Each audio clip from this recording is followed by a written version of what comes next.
ሰላም ውድ አድማጮቻችን፣ ማንቸስተር ዩናይትድ ተከታታይ 3 ጨዋታዎችን ማሸነፍ ችሏል። ለሩበን አሞሪም በአንድ ዓመት የማንቸስተር ዩናይትድ ቆይታቸው 2 ተከታታይ ጨዋታዎችን አላሸነፉም የሚል ከባድ ተቃውሞ እየደረሰባቸው ነበር። ነገር ግን ይህ አሰልጣኝ በአስገራሚ ሁኔታ 3 ተከታታይ ጨዋታዎችን ማሸነፍ ችሏል። ማሸነፍ ብቻ አይደለም፣ ሩበን አሞሪም በኦልድ ትራፎርድ ዛሬ አስደናቂ ጨዋታን ያሳዩን 4-2 ድል ላይ ማቲያስ ኩኛና ብሪያን ምቤሞ የደመቁበት ምሽት ዩናይትድ እንደ ቡድን እንደ አዲስ የመዋሃድ እና እንዲሁም ደግሞ ጥምረት የመፍጠር የታየበት መንገድ ነው። ሩበን አሞሪም ቡድን ውስጥ የሆነ ነገር እየሰሩ እንዳለ በግልጽ የሚታይ ነው። ወዳጆቻችን ማን ያምናል? ይሄ ነው ማንቸስተር ዩናይትድ ከሊቨርፑል በላይ ነው በእንግሊዝ ፕሪሚየር ሊግ የደረጃ ሰንጠረዥ። ይህ ሁኔታ ለማንቸስተር ዩናይትድ አስገራሚ ድልን የሚያመጣ ይሆናል። ወዳጆቻችን የእንግሊዝ ፕሪሚየር ሊግን የ9ኛ ሳምንት እስካሁን የተደረጉ ጨዋታዎችን በምታዩበት ጊዜ ማንቸስተር ዩናይትድ በ16 ነጥቦች 9 ጨዋታዎችን አድርጎ 5ቱን አሸንፎ አንዱን አቻ ወጥቶ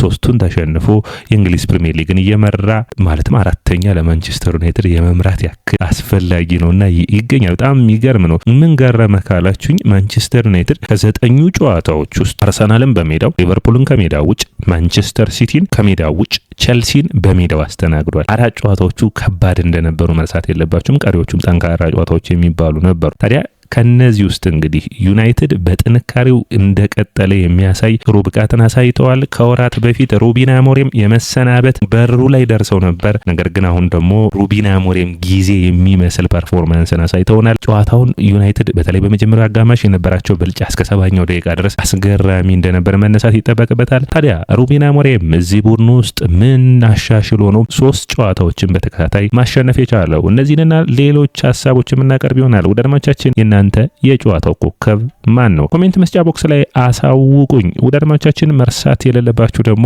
ላይክ፣ ሼር፣ ኮሜንት፣ ሰብስክራይብ ማድረጋችሁን አትርሱ። በእኔ እይታ ብሪያን ምቤሞ ይሄ ተጫዋች መደነቅ ይጠበቅበታል። እንግሊዝ ፕሪሚየር ሊግ በቀኝ መስመር ላይ 3 ተጫዋቾችን መርጥ ጥሩ ተባሉ። ሳላህ፣ ብሪያን ምቤሞና ቡካዮ ሳካ ናቸው ብዬ እኔ አስባለሁ። አስደናቂ ክህሎት፣ አስደናቂ ብቃት። ምን ያስደንቃል ካላችሁኝ በእግር ኳስ የአሰልጣኙን ሀሳብ ይዞ ሜዳ ላይ የሚጫወት ተጫዋች ያስፈልጋል። ያ ተጫዋች ቡድኑን ይመራላል። ታዲያ ብሪያን ምቤሞ ሜዳ ውስጥ የማያደርግልህ ነገር የለም። ብሪያን ምቤሞ ምን ያደርግልሃል ብለህ ካሰብክ ራሱ ጨዋታው ላይ በዛሬው ጨዋታ ራሱ ያደረጋቸውን ቁጥራዊ መረጃዎች ላደርሳችሁ። ለአድማጮቻችን 2 ጎሎችና 2 ትልልቅ እድሎችን መፍጠር ችሏል። 89% የፓስ አኪዩሬሲ ወይም የተሳካ ኳሶችን አቀብሏል። 7 ኳሶችን ተፋልሟል ወይም ለመቀማት ሞክሯል። ከዛ ውስጥ 5ቱ የተሳኩ ነበሩ። በሚገርም ሁኔታ 4 ኳሶችን ወደ ፋይናል ሰርድ መላክ ችሏል ወይም ደግሞ ወደ 3ኛው ወደ ሳጥኑ ማሳለፍ ችሏል። 2 ትልልቅ እድሎችን ፈጥሯል። በጣም አስደናቂ ፐርፎርማንስ፣ አስደናቂ ቁጥር መረጃዎች። በጣም የሚገርመው ሌላኛው መረሳት የሌለበት የቡድን አጋሩ ማቲያስ ኩኛም በጨዋታው ላይ ምርጥ ብቃቱን ያሳየው። ቤንጃሚን ሴስኮም ጥሩ ነበር። ማቲያስ ኩኛም 7 ዱዋሎችን አሸንፈዋል። 4 ፖሴሽኖችን መልሶ መቀማት ችሏል። የመከላከል አቅማቸው እኮ ነው። ብሪያን ምቤሞና እንዲሁም ደግሞ በጣም ባስገራሚ ሁኔታ ማቲያስ ኩኛም በምታዩበት ጊዜ የመከላከል ብቃታቸው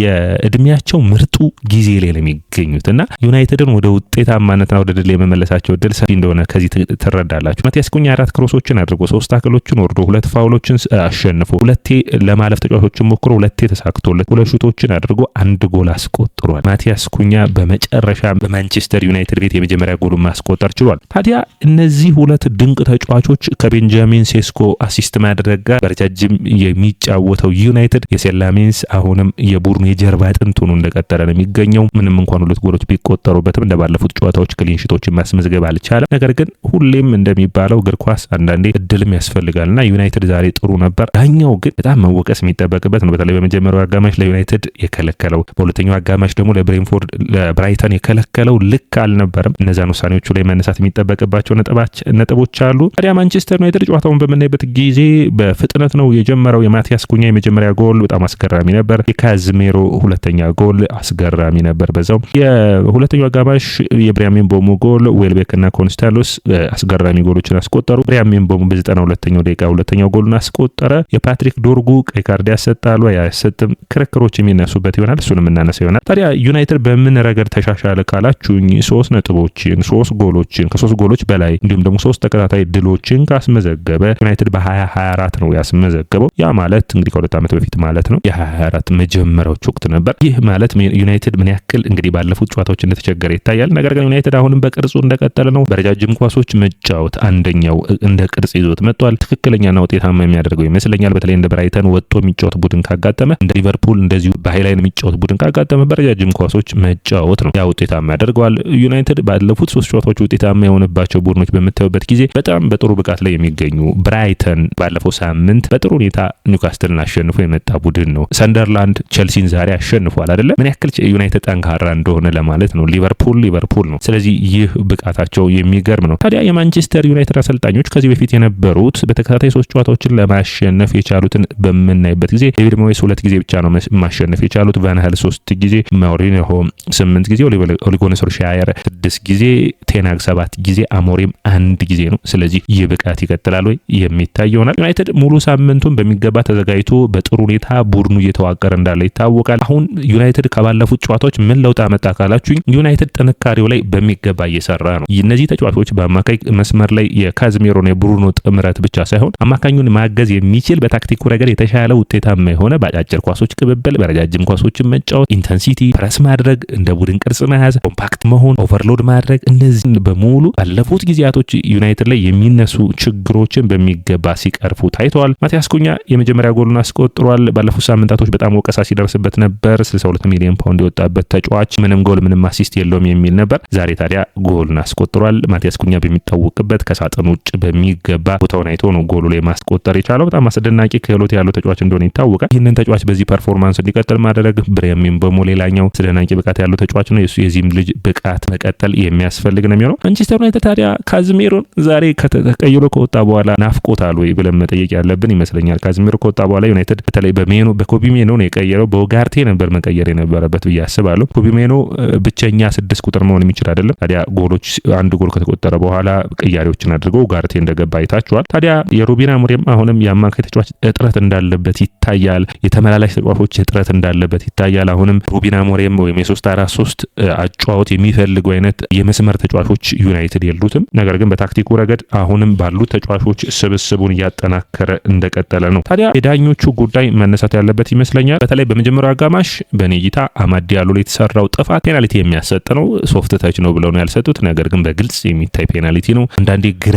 እስከሚያጋባይ ድረስ ነው የእንግሊዝ ዳኝነት። ሁለተኛው ደግሞ ሩታ ሉክሾው ፋውል ከሰራ በኋላ በኔ እይታ ሉክሾው ማሊያውን ይዞታል። ስለዚህ 3ኛው ጎል መቆጠር አልነበረበትም ብዬ አስባለሁ በኔ እይታ። ከዛ ውጭ አሁንም ብራይተን ደግሞ መልሶ ቀላል ተች ነው እንግዲህ ቅጣት ምት ለሚንታ የሰጡት። ያን ልክ አልነበረም። ፓትሪክ ዶርጉ በቀይ መባረር ነበረበት ወይ? በኔ እይታ መባረር አልነበረበትም። ምክንያቱም ኳሱ ተጫዋቹ እድሎች የሚፈጥርበት ሳይሆን ወደ ላሚንስ ነው ቀጥታ እየሄደ የነበረው። ኳሱ ረዝመውበታል። ዳኛው በዛ ላይ የወሰኑት ውሳኔ ልክ ነው ብዬ አስባለሁ። እናንተም ታስባላችሁ? ኮሜንት መስጫ ቦክስ ላይ አሳውቁኝ። ማንቸስተር ዩናይትድ በቀጣይ ሳምንት ኖቲንጋም ፎረስትን የሻን ዳይኩን ኖቲንጋም ፎረስት የሚገጥሙ ይሆናል። እንግዲህ ተጠባቂ ጨዋታ ነው የሚሆነው። ያንን ጨዋታ ማሸነፍ የሚችሉ ከሆነ ደግሞ ተከታታይ 4 ጨዋታዎችን ማንቸስተር ዩናይትድ የሚያሸንፍ ይሆናል። ታዲያ በጨዋታው ላይ የተነሱትን ታክቲካዊ እይታዎች በሩበን አሞሪም በኩል ያሳዩትን አንደኛውም ባለፉት ጨዋታዎች ያሸነፈውን ቡድን ጠብቀው መሄዳቸው፣ በአጥቂ በኩል ላይ ማውንትን አወጣው ሴስኮን ማስገባታቸው ልክ ነበር ብዬ አስባለሁ። ጨዋታው ላይ በአየር ላይ ኳሶች በኩል የበላይነት ሲወስድ ይታይ ነበር ሴስኮ።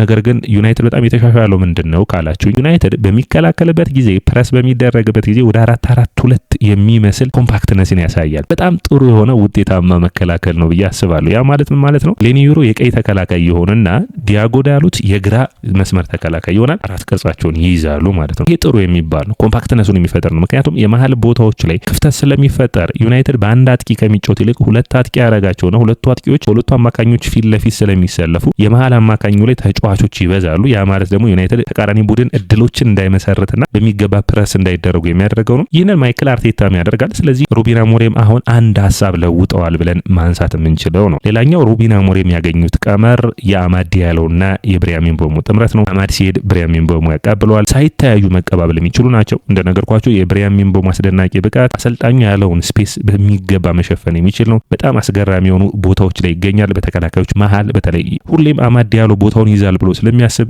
ብሪያን ምቤሞ ስፔሶችን ሲያገኝ አማድም የሚሰጥበት መንገድ በጣም የተለየ ነው። ከዛ ውጭ ብሪያን ምቤሞ ማቲያስ ኩኛ የነበራቸው መለዋወጥ፣ የሚሸፍኑት ቦታ፣ አጥቂ መስመሩን የሚያግዙበት ማቲያስ ኩኛ ፕሮግረሲቭ ፓስ ሲፈልግ ደግሞ ማቲያስ ኩኛ አንዳንዴ በሚገርም ሁኔታ የአማካይ መስመሩ ላይ 10 ቁጥር ቦታ ሲጫወት ታዩታላችሁና ዩናይትድ በዛ ረገድ በታክቲኩ ውጤታማ ሆኗል። ሩበን አሞሪም ይሄን ደግሞ በሚገባ አከናውኗልና ክብር ይገባቸዋል። በዚህኛው ጥሩ ፐርፎርማንስ ሆኖ መነሳት የሚጠበቅባቸው ነው። አሁንም ግን ክፍተቶች አሉ የካላችሁኝ፣ አለ። የካዝሜሮና የብሩኖ ፈርናንዴዝ ስፔሶችን አጥበው እየተጫወቱ ነው። ዩናይትድ የሚያስፈልገው ይሄ ነበር። ባጫጭር ፓሶች ተቀባብለው ወደፊት ማጥቃትን እየሰሩ ነው የሚገኙት። ያም ውጤታማ ሆኗል። ታዲያ ዩናይትድ ባለፉት ጊዜያቶች የነበሩበትን ችግር በፍጥነት ለመለወጥ የሄደበት ርቀት በጣም ጥሩ ነው። ኦልድ ትራፎርድ የነበሩ ደጋፊዎች በጣም የሚያስደስት ነበር። ከዛ ውጭ ሌኒዩሮ መምረጣቸው በጣም ጥሩ ነበር። ሌኒዩሮ የቀይ መስመር ተከላካይ እስከሚመስል ድረስ ስፔሶችን ይሸፍን ነበር። የማቲያስ ኩኛ ጎል ላይ እያያችሁት ከሆነ ዩናይትድን መለያ ሲስሙ ነበርና ምን ያክል የስብስብ አንድነት እንዳለ የሚያሳይ ነው። ይህንን አንድነት ማስቀጠል የሚያስፈልግ ነው።